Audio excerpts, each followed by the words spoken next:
Welcome, everyone, to the second coffee hour of the academic year, 2015-16. And I would like to, if some of you are having technology issues, set up a offline meeting to clarify what needs to be done so that when we start the meeting, we don't spend any time on the tech issues. So like ISU is having issues with the call-in number, so Mark and others at ISU, I would be happy to set up a separate time to check and verify that doesn't happen next time. So, okay, we do a sort of a welcoming of all the schools. Let's start with Beloit. Beloit, you want to say hi to the community? I'm here. We're on fall break, so everybody else is dispersed to other activities. So it's I'm holding down the fort here. All right, Warren. Thank you. Cal State. We want to know what a fall break is. That sounds kind of cool. Anyway, Fresno State is here. Go Dogs. Go Dogs. Hey. So no fall break for Fresno State? No. No, never. We're not even sure what it is. Okay. All right. Colorado Mesa. Anyone from Colorado Mesa on the call? Okay, we'll come back to Colorado Mesa. Canisius College. Okay. DePaul. Yes, we are all here. Okay. Elon. Fall break. Goes by too fast. Elon, you have fall breaks? Yes, we do. We just had one. All right, you're already done with it. Okay. Welcome. Glad to have you on board. UMass. UMass here, and it's our homecoming. Homecoming. All right. Are you in the homecoming activities, Burton? No, they didn't ask me to play in the game yet. Okay.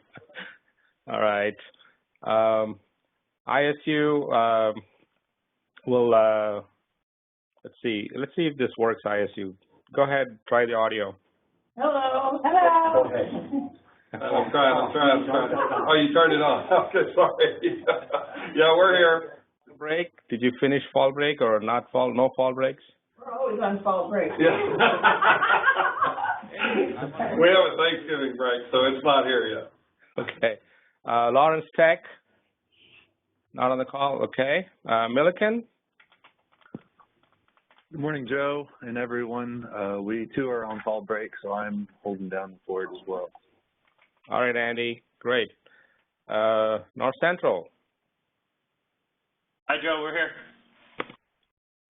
All right. SLU. We're all here. Fall breaks? No. Fall break is this weekend and then Monday. Our present for the rest of the groups is, let's see, 9 Krispy Kreme donuts. So, please feel free. We'll be glad to send electronic ones anywhere. By the way, Jerry, you are connected by the, I don't know if you use the audio, let's see. For the audio side, you didn't use the attendee ID number? I couldn't find it in the email, and when I was looking at when I was asked for the hookup, I didn't have the number yet. Since the WebEx was slow in throwing it to me. Okay. If you, it should be on your info tab if you want to call in. Or just leave it as be, because anytime you speak, all we see is your gray screen there. Just something that you may want to try. If not, we'll just leave it be. Stetson, you guys have fall break? We're here. We're in a new location, so as we're seeing our faces, it's kind of hard to get us all in the picture, but we are here. Actually, it looks pretty good. Thank you. TCU? Yeah, we're here, Joe. And no fall break for TCU? No, we just got back from fall break. Fear the frog. All right. UNCG. We're here. Hi. Hi.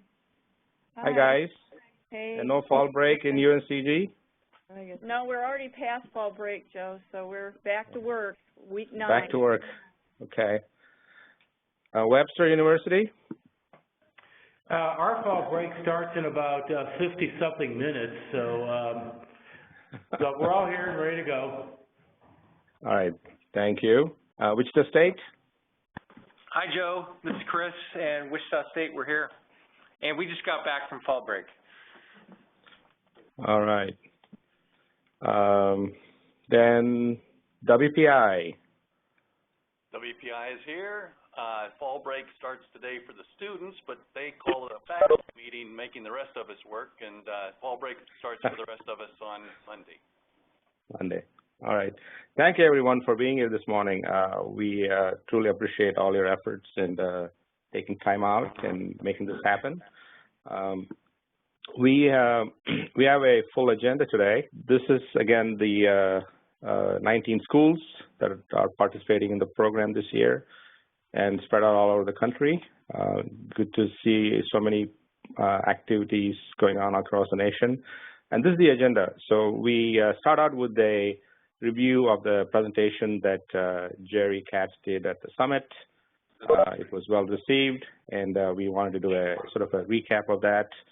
And then we'll get into some actual course modification examples. We'll pull up at least one or two syllabi and look at how faculty are working to modify those courses and infuse entrepreneurship content within them. And then I'll spend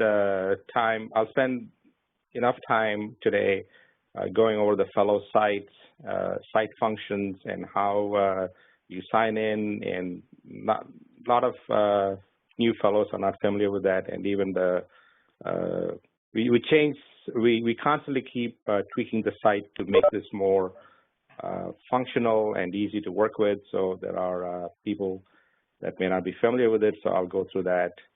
And then I want to remind everybody that on the 20th, which is November 20th, which is our next coffee hour, we have Richard Edwards, who was the keynote speaker at the summit, back on the call with us and sort of doing a follow-up to the keynote. And so that's what we are going to cover today. So I'm going to, at this time, invite Professor Jerry Katz from St. Louis University to talk about the power of entrepreneurship and what it means to us. Jerry, are you? Oh, Sorry. you're eating a donut. Okay. Actually, I was getting napkins so someone else could eat donuts. All right.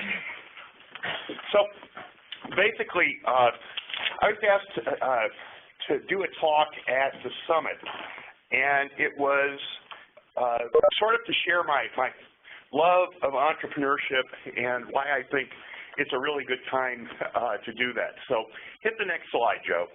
And so my goal over the next couple of minutes is to give you a feel for the power of entrepreneurship. All right, so to tell you what I'm going to be covering in the next few minutes, because I'll be talking kind of fast, part of it is I want to tell you about what entrepreneurship education is, how it works, and why you already know more than you think you do, and how being part of the Coleman Fellows Program will position you for even greater success. This one should probably be familiar to all of you. This is the Coleman Foundation's idea about what self-employment is all about, what entrepreneurship is all about. Self-employment through business ownership, which has significant elements of risk, control, and reward. So part of what that is it tells you what the foundation is interested in and what the foundation is interested in having us do. Let's take the next slide, and I'll give you some examples. And Jerry, I just wanted to interject here, if you don't mind.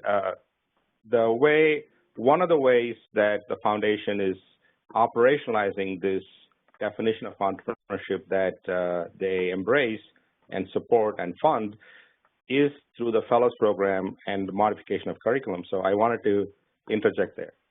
Sure. There actually is, there's a cool slide that floats around, which is a bullseye of the Coleman Foundation's focus.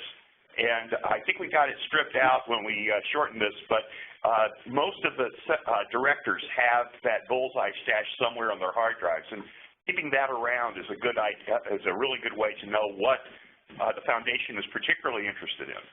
And here are examples of entrepreneurship that the foundation likes, supports, and basically are things that our students are doing. If you're in the engineering areas or the sciences, there's a lot of effort around commercialization. And we're talking about not just spin-out businesses, but even the idea of university entrepreneurship. In the fine arts, pretty much everything the students create is literally some kind of intellectual property and something that can be sold.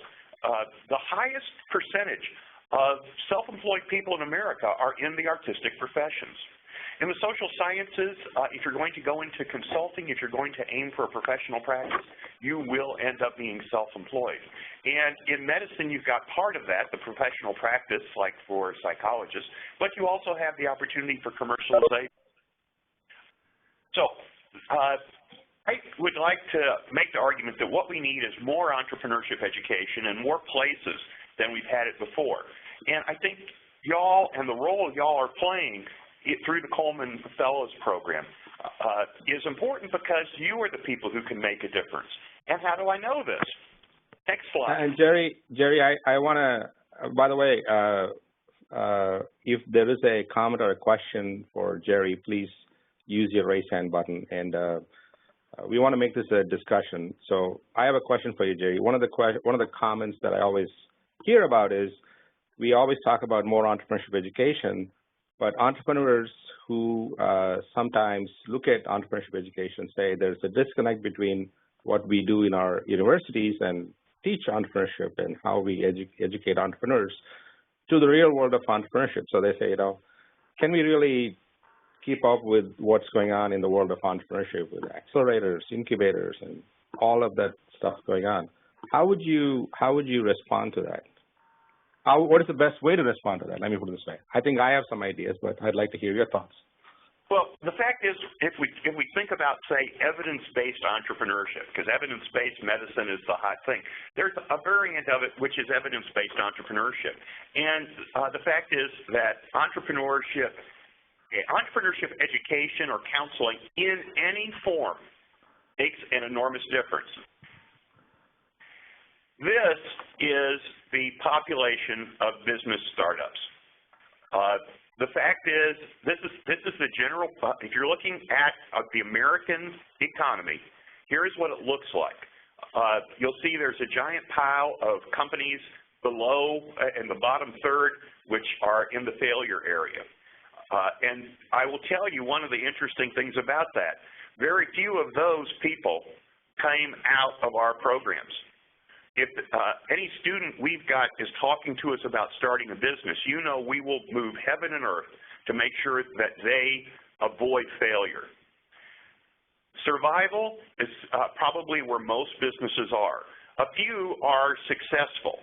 And when we talk about the unicorns, we talk about Facebook, Microsoft, that sort of thing. They're a tiny little, tiny sliver of business. Now, this is what happens if we're just talking about businesses in general. Hit the next slide so I can tell you about how we make a difference. Look at the green. Basically, you'll see that almost none of the green area is in the failure. Because, like I say, we really, the role of entrepreneurship education, and to be fair, us here, it's entrepreneurship education in universities. It's small business development centers. It's people who go to get professional help and pay for it. People who go to government programs, accelerators, incubators, and the like. We go from seeing basically 60% of businesses surviving 4 years to seeing over 85 to 90% of businesses surviving 6 years if you get help. Help helps. And that's where we make a difference. You know, to tell you the honest to God truth, if I had Mark Zuckerberg show up in my class, I just pray to God I've got enough sense to recognize genius and say, okay, kid, what can I do to help you, and otherwise stay out of his way.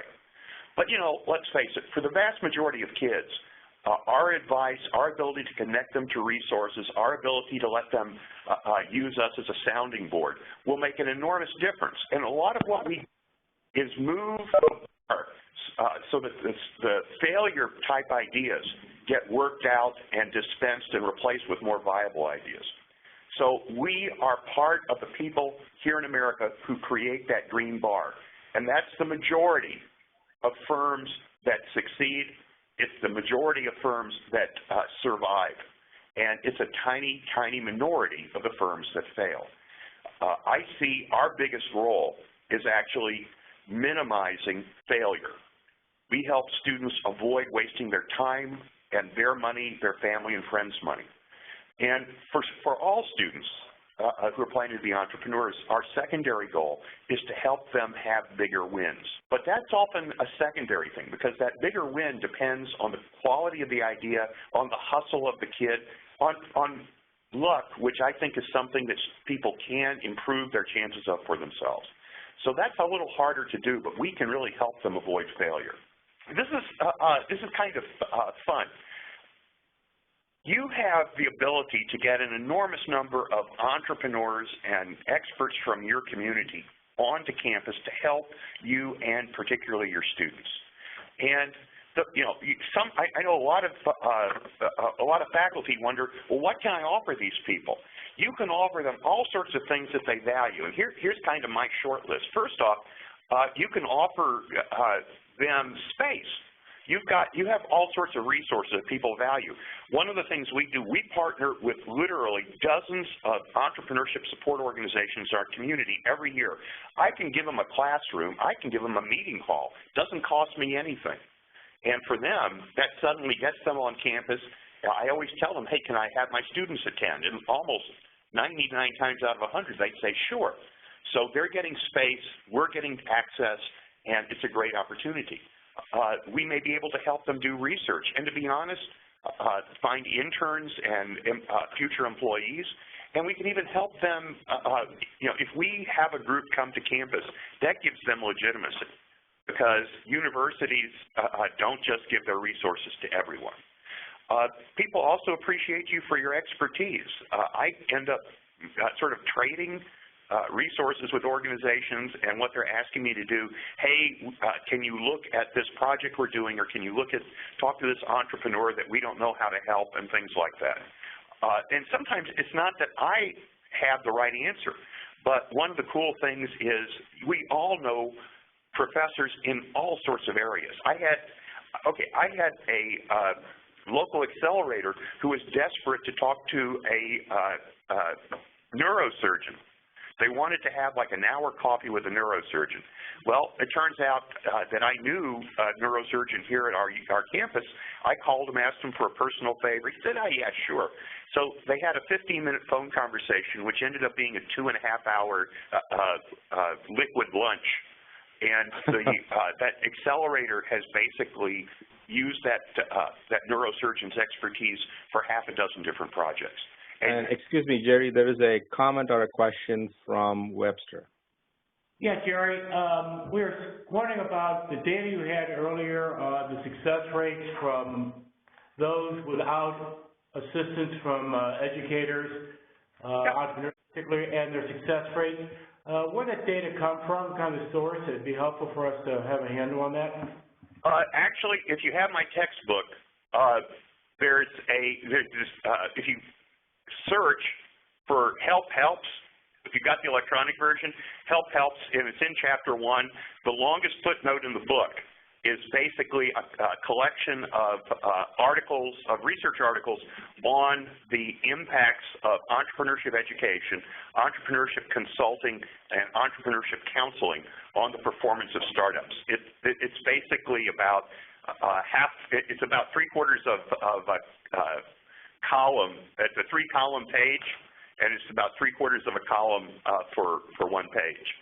So there's a really honking large, to be able to do that across all the different kinds of techniques, it just takes a lot. So there's a lot in there. Jim Christman is the person who did most of the SBDC stuff, but you'll also see things from the SBA, you'll see things from the AICPA, and the entrepreneurship education impacts articles over the past 15 years. And the interesting thing is that there's a lot of the coolest new stuff is coming out of the EU, and the EU stuff confirms pretty much the pattern for everything else. That'll be added into the 5th edition that I'm working on now.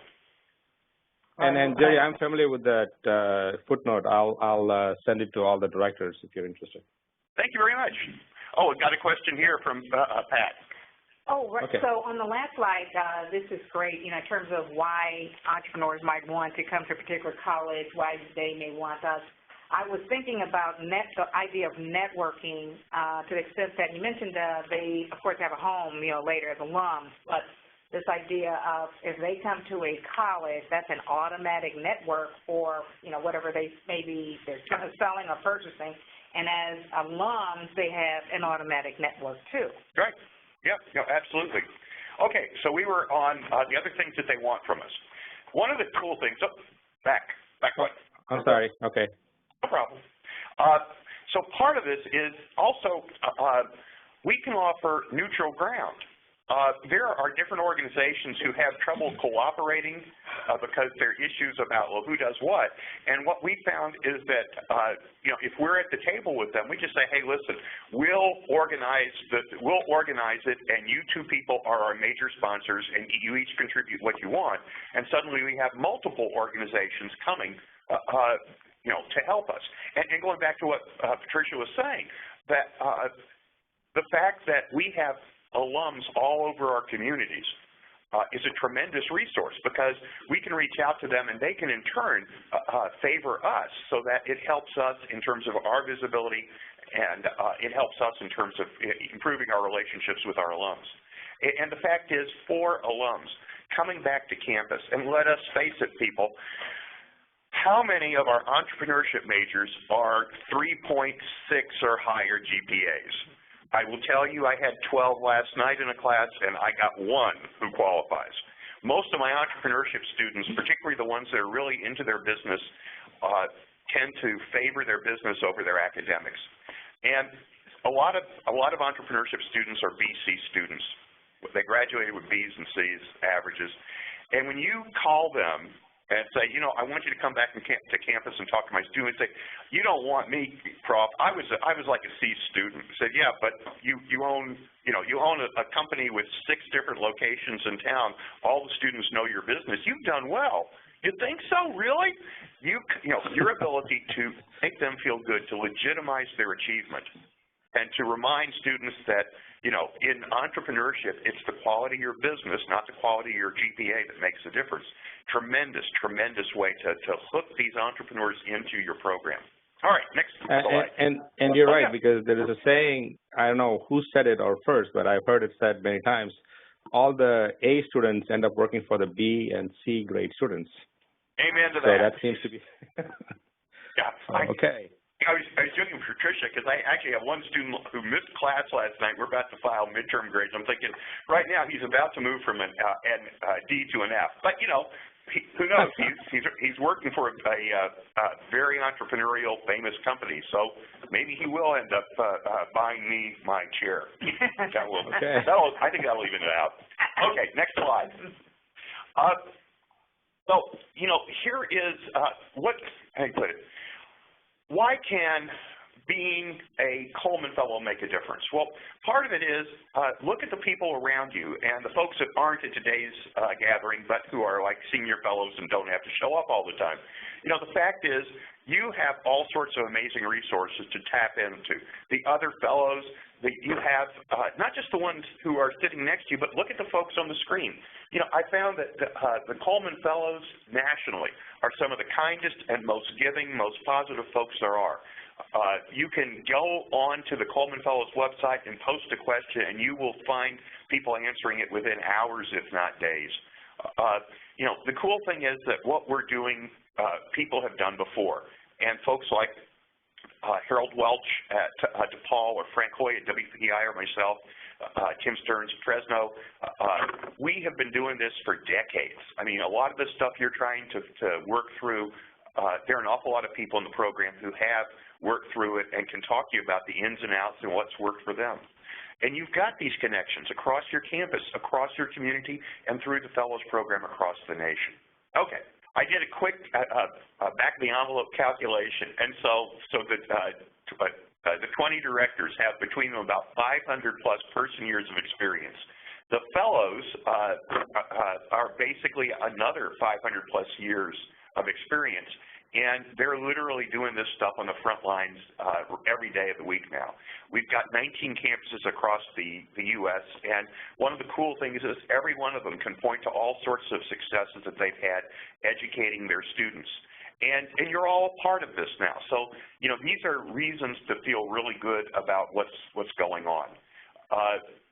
There's a saying that John Hughes would talk about, and I wanted to bring it back here. For the strength of the pack is the wolf, and the strength of the wolf is the pack. And that really does fit here. We are one of the largest networks of entrepreneurship educators in the country. And what's really cool about it is we are focused on that educational component. We've got some researchers among us, but as an organization that exists for entrepreneurship education, we are one of the biggest groups in America. And we've got among us some of the most innovative and creative minds in entrepreneurship education in America, working with us and alongside us every day of the week. So, finally, what's next? Okay, you've heard the spiel, you've heard the difference you can make. So, all I can do is tell you, you are part of a big family who really loves what they're doing. And what we hope for you, which each and every one of the directors, the foundation, and all of us do, is that hope that you infuse entrepreneurship content into all your courses. And this was actually perfectly timed at the summit, because this was kind of right before 2 days of really hard work. So they were supposed to start right then infusing. You guys have to wait at least another 30 minutes before you go back to infusing. But that's kind of what we were hoping for you. All right. Okay. Thank you. Thank you, Jerry. So at this point, I'm going to share my screen and go to UNCG. We have a fellow from UNCG who teaches geography, who was willing to share the course proposal that he is putting together and walk us through how he is taking a geography urban planning course in the geography department and is infusing entrepreneurship content. Keith, take it away. Keith and Diane. Thank you, Joe. Can everybody hear me? Can you hear me? Yeah, I think so. Well, you know, I have to tell you, this experience has been a fantastic one from my perspective. It began in the summer or early spring when Diane contacted me about considering being a Coleman Fellow, and I had thought about doing something of this nature because I'm actually a joint professor in the Department of Geography, but also in the Department of Marketing, Entrepreneurship, Hospitality, and Tourism.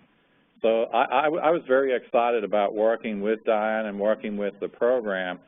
I will tell you the trip to Chicago was extremely beneficial because it allowed me to dedicate several days to just thinking about exclusively entrepreneurship. And one of the things that was a real struggle for me is figuring out how to infuse the entrepreneurship agenda into a geography class. This class is titled Geography 502 Urban Planning. So it's very much focused on city planning. And one of the real kind of aha moments for me was discovering a book by Brad Feld. And I don't know if some of you are familiar with Brad, but Brad Feld is a co-founder of TechStars and a co-founder of Foundry Group and Mobius Venture Capital. So he is, he's a tried and true entrepreneur. But he published this book just 2 years ago, I believe, titled Startup Communities. And I think for me as a social scientist in geography teaching city planning, I was trying to think about entrepreneurship in a broader context than just exclusively the firm and business plans. And so this book and the title of this book, Startup Communities, kind of really spoke to me as a potential book I could use in the class to supplement my current readings. The subtitle of the book is Building an Entrepreneurial Ecosystem in Your City. So it got me thinking about the literature in city planning that sometimes I might have overlooked in terms of how do sort of nurture startup firms in different cities. And actually, I'm doing research on that now that looks at why certain communities are more entrepreneurial than others. Of course, the famous example is Silicon Chip Valley, but other examples closer to home here in North Carolina would be Raleigh, and also communities such as Boulder and Austin and places like that. So I put this proposal together with that thinking.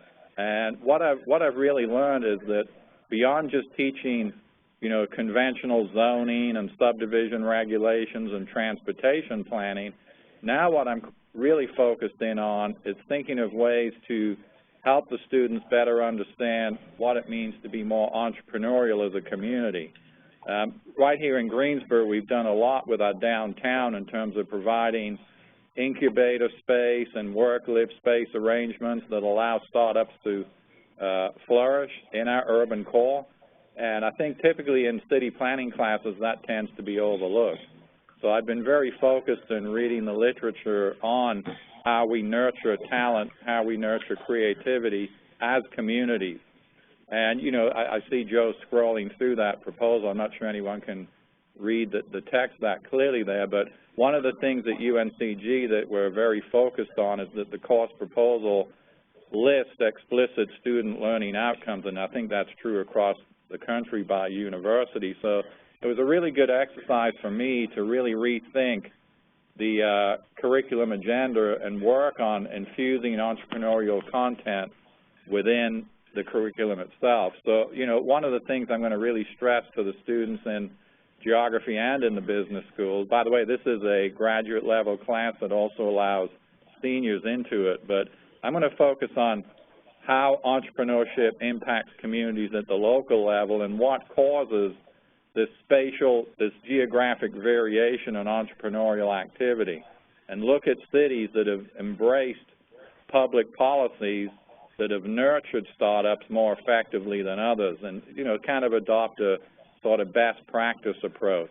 And what the students will be doing in the class in that respect is we'll be doing case studies of specific communities that have succeeded in startup activity, new startup firms and venture capital. So I think probably what I'll do is I won't be teaching this until fall next year, but what I'm going to do is provide case studies of specific communities. I think I'm for sure going to focus on Raleigh and Boulder and Austin and Seattle and Portland and possibly Silicon Chip Valley, although that's, you know, the more conventional example in some respects, and talk about how the public policies in those cities have helped trigger startup activity. So I'm kind of excited about it because it kind of extends the curriculum beyond sort of a traditional and conventional city planning class that mainly focuses on land use planning and zoning. So I'm hopeful over time that we can build the enrollment in terms of students that come into the class from the business school, but also have students in my own program that are more gifted at understanding private sector initiatives. So, you know, overall, it's just been a great experience for me. I will add, too, that, you know, I'm in a PhD program, so obviously as well as the teaching, I'm very interested in research. So Diane and I are already working on a publication that looks at the geography of entrepreneurship for all 300 metropolitan areas, and what we're doing is mapping out the percent share of the labor pool in non-farm proprietorships and then trying to figure out what the key independent variables are that explain that geography. And I hope to infuse some of those findings into the classroom as well. And I've also learned, actually, that the Kauffman Foundation and other groups have already done several research reports on this issue of why entrepreneurship varies by community. So it's just been a great experience for me, and I can't wait to teach the class. And Keith, for the community, could you tell me your full name and title, and we can have this posted to the website also. And so this is a course title change too, because I see GEO/ENT 502. Is that yeah? Start with your department where you teach and your full title, please. Okay, I'm in the Department of Geography, and I'm a full professor of geography, but I'm also a joint professor in the Department of Marketing, Entrepreneurship, Hospitality, and Tourism. So this course has always been, it's essentially the gateway course into our concentration in urban planning and economic development. And one of the tricky things for me was, you know, the course is kind of geared towards certification. So a lot of the students will become certified chartered planners through the American Institute for Certified Planners. So, you know, I have to be careful that as well as infusing the entrepreneurship, I don't lose the content that allows them to be certified as chartered planners. But it really has been a wonderful experience in that sense, in terms of integrating the two together. But my name is Keith Debbage, Professor of Geography, Department of Geography. Right now we're working on getting the course cross-listed as a Entrepreneurship 502 class as well, and that's what you see on the screen is the material I had to submit to the College Curriculum Committee in order to get it cross-listed into the business school so it features formally in their program curriculum as well. And are you planning primarily, this is like a module you're infusing into this existing course? Yeah, with lesson, I will towards have the a lesson series. plans?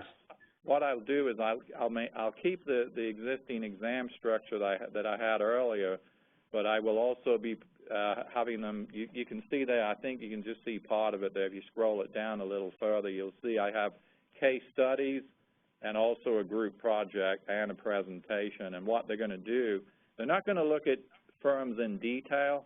You know, I think typically the entrepreneurship focus is to look at startup firm structure. We're looking at the ecosystem that surrounds these companies.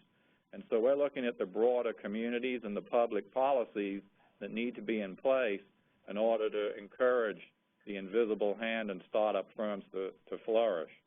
So I think our perspective is one that's what surrounds the firm more than what the firm itself is doing. I don't think necessarily a geographer or city planning professor has the expertise to teach that in the way you would in the business school, but I think we look at the macro context and the policies that surround that firm and how do we nurture that talent so they can be more creative.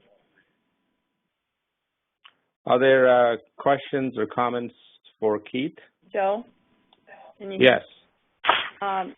This is Diane Welsh. Just a comment is Keith's been a great addition to the fellows, and he does a huge amount of consulting work or work with communities, townships, municipalities, cities, states, to really bring in the importance of understanding how you increase employment in those different issues.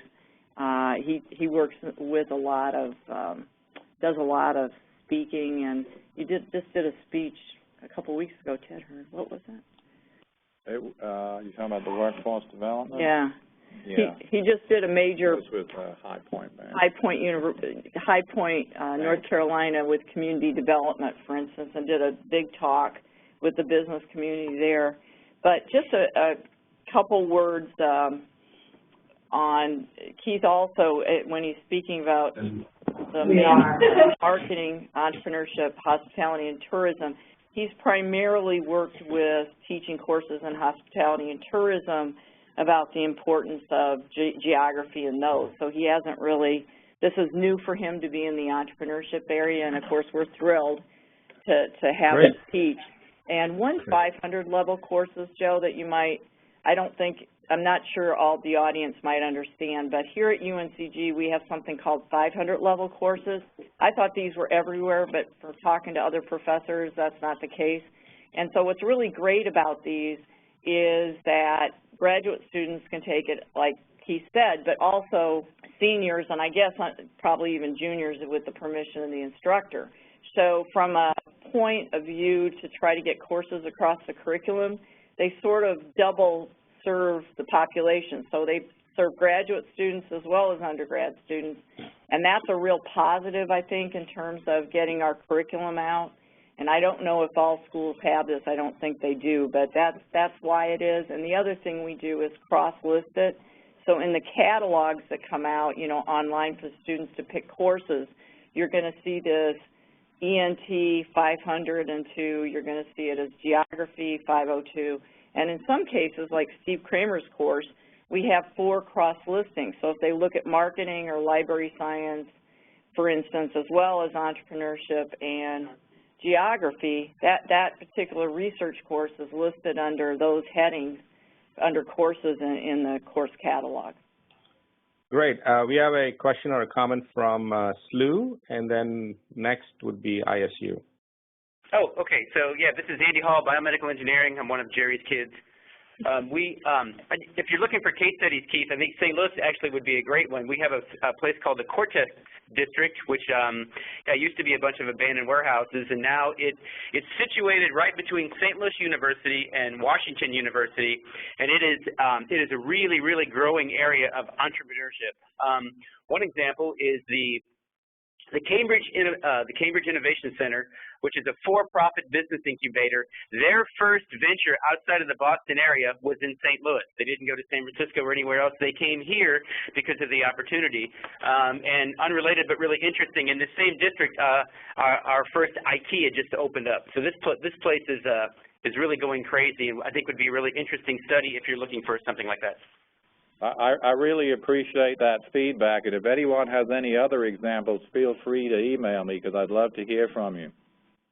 There was actually, this is Jerry Katz, just before I hit the mute. Actually, like Popular Mechanics did a listing of the top cities for startups. And there's several different rankings out there of top startup cities. And you can look at those because most of the methodologies are actually pretty public and get some idea of which ones, there's sort of some convergence around the top ones and then the strong second-tier group, which includes places like St. Louis. I will Great, thank you. I will certainly look into that. Could I have a point about the curriculum? Sure. One of the, Diane mentioned the unique role of a 500 level class, and in the sense that you have a graduate and an undergraduate audience, but just for those of you that are thinking about a 500 level, one of the tricky things with it in terms of getting it approved is you then have to go through 2 separate committee structures. You have to go through the undergraduate curriculum committee and then also the graduate level curriculum committee.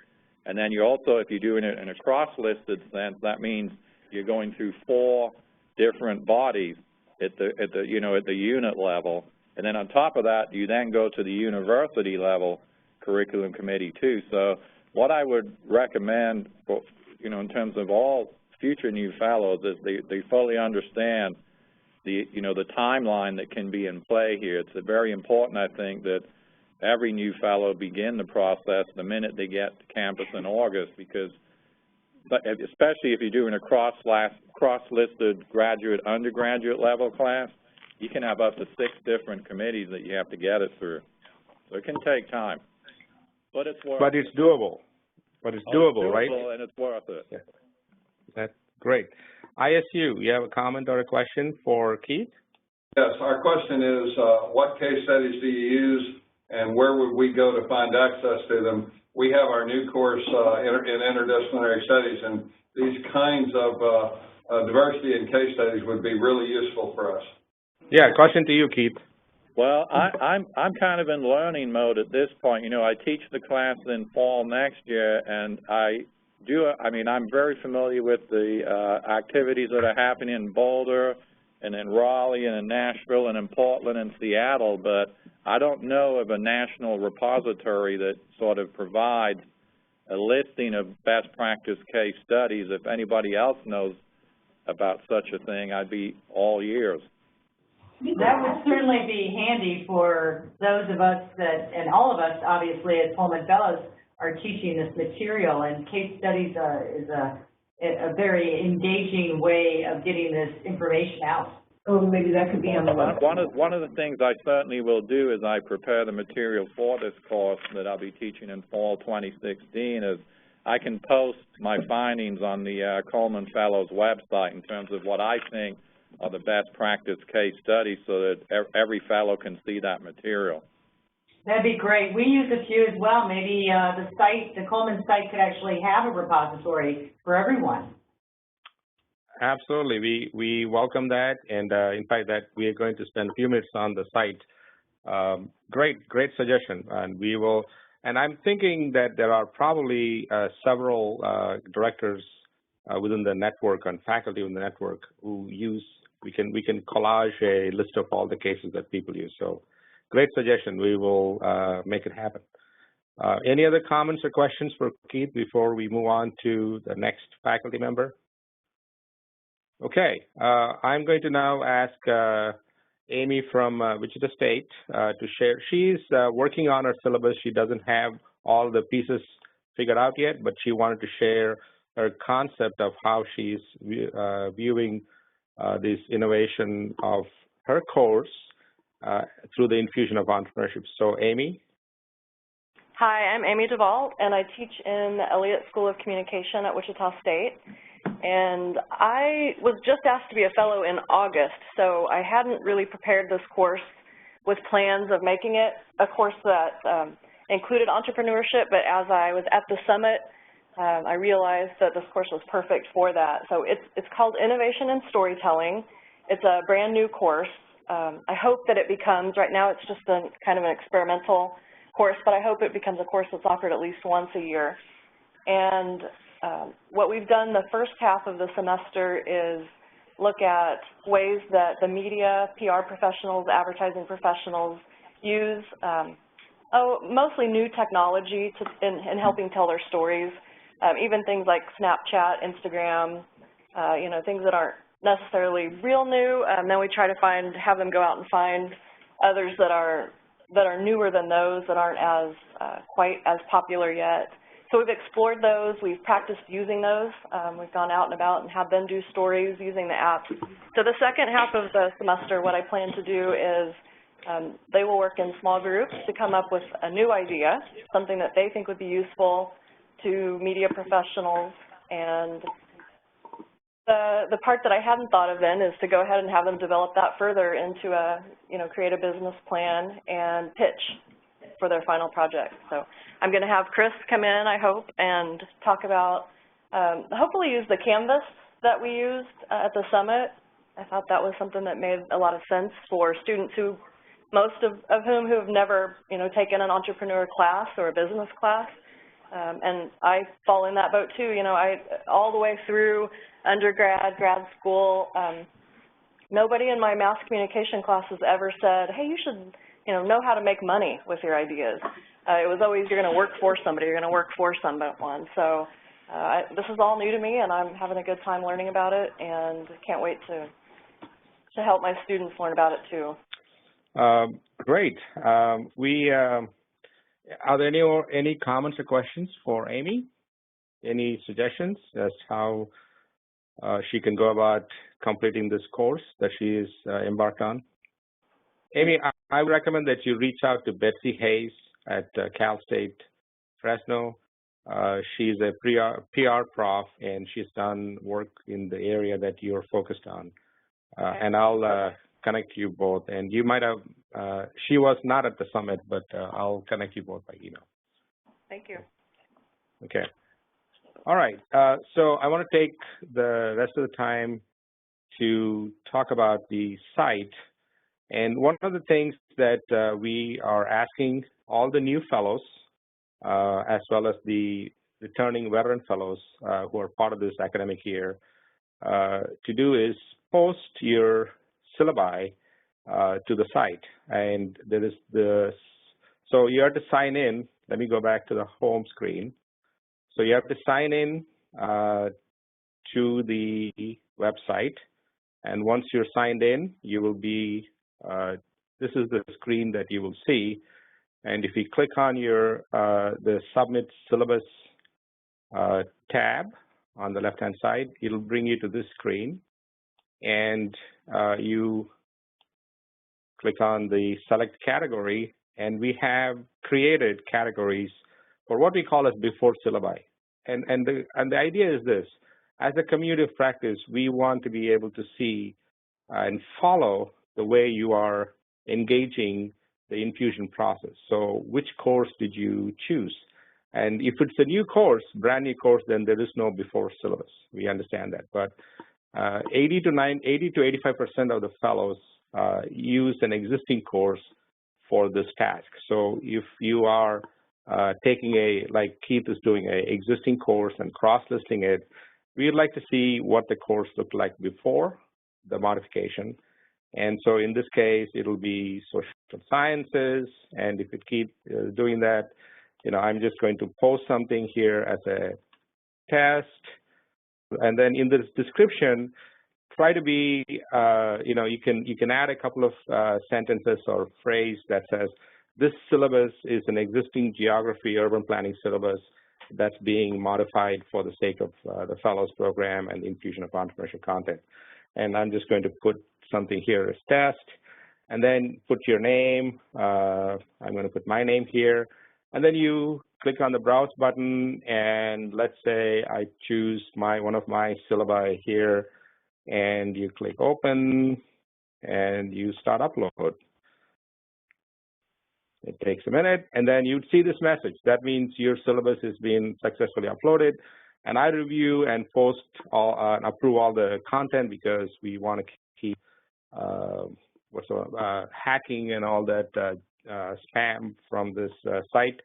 So once that's done, your task of uploading is done. Then within 48 hours, approve all the syllabi, and then you'd be able to search it.